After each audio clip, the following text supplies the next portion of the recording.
Hello everyone and welcome back to another Zano list video. In this video, I'm going to be showing you how easy it is to now buy or sell your Freedom Dollar or fUSD. So first we'll go over to freedomdollar.com and head over to the buy section.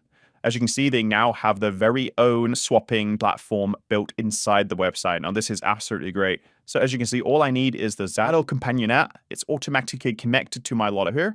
So as you can see, here's my wallet and it's reading how much I have here, balance, and you can buy here. So I could do max, for example, or I can enter a custom amount.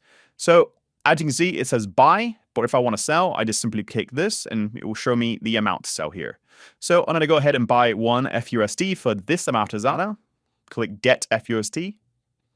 As you can see, the Zano extension launches, and then it's going to show me the request confirmation here. If all is good, I'm going to click confirm.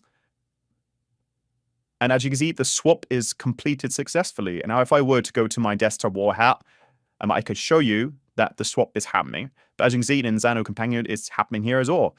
So if I want to sell it back, it's so simple. I just click this again, click one, and click deck out. And as you can see, it opens my Zano extension. Here's the request here, and then it's sending one fUSD for this amount of Zano. And I just click confirm. As you can see, it's very easy to use. It is fantastic. And if you want to buy and sell fUSD, this is the way to do it. Thank you guys, and have a great day.